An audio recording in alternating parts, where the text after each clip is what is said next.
Now, with programmes like Play School, Jack and Ori, Play Away, remember that?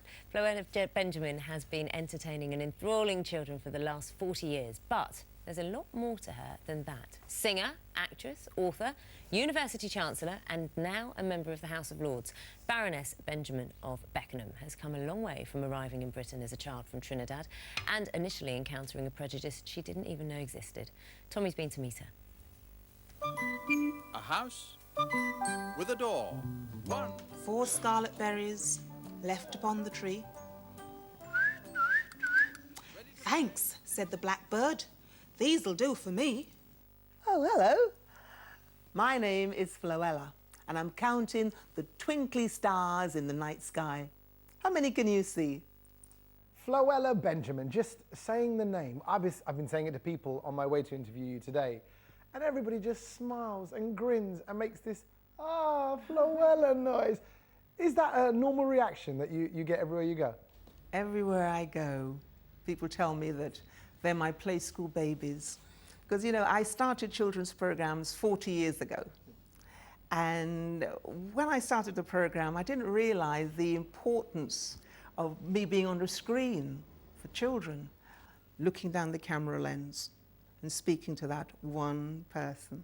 When I meet so many people on the street, they write me letters in a restaurant, they say, when I was little, I knew I had someone in the world who loved me, and that was you, because of the way you said, hello. Hello? Ready to play? What's the day? It's Friday. I was born in the West Indies, on an island called Trinidad. I'll show you a photograph of me and my family. Tell me about the part of your childhood when you arrived in the UK. Well, when I was a young girl, I was brought up in Trinidad for the first 10 years of my life, and I had 2 wonderful parents who instilled love and confidence in me. And I was so lucky to have a father who was a philosopher and a mother who was an earth mother.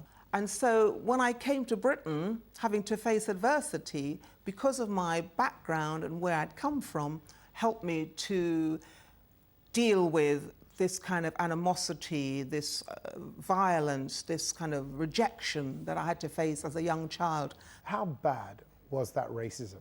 I remember as a 10-year-old child, standing in the playground, and these people coming towards me, calling me the nasty names, speaking words that I'd never heard before. And I remember saying to myself, I'm not going to cry. And I remember digging my nails in the palm of my hand, standing there up against the wall. And I thought, is this what England's going to be like? Because when I went home and I told my mum, I said, Mum, what do these words mean? And she said, oh, you're living in England now. And some people are not going to like you. Some people are going to hate you because of the colour of your skin.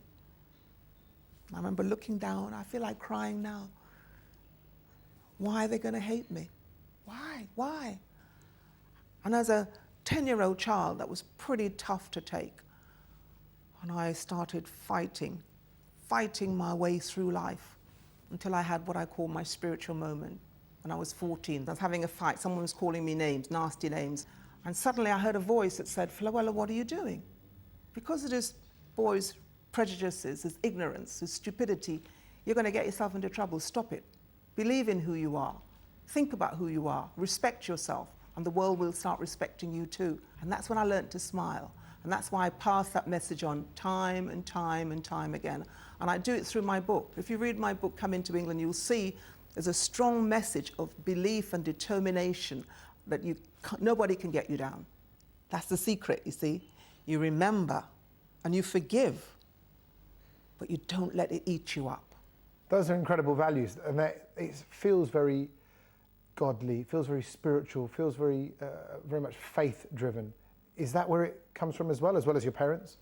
When I was a little girl in Trinidad, going to church was a very important part of our well-being. And when I came to Britain, went to church, obviously wanted to continue that same regime, we were told, what are you doing here?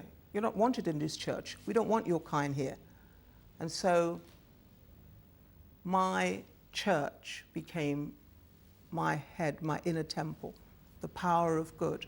And having that power for good in your heart and in your soul is the importance of life. And all faiths are based on being good, the philosophy of good. That's why you must teach children that nothing can destroy you as long as you have that strong inner belief. You are now Baroness Benjamin of Beckenham. I mean, what would the young Floella think if she could see you now in the House of Lords doing what you do? I've got politics in my DNA. My grandfather was the Deputy Prime Minister of Antigua. My father was a trade union activist. I have always been politically active. I campaigned for 20 years to get a Minister for Children, and I'm doing exactly the same thing as I did long before I went into the House of Lords. I stand up and speak for children, integrity, for fairness and justice. That's my mission in life, to make a difference to every single child's life that I can touch. Half of 7-year-olds have less than an hour of daily exercise.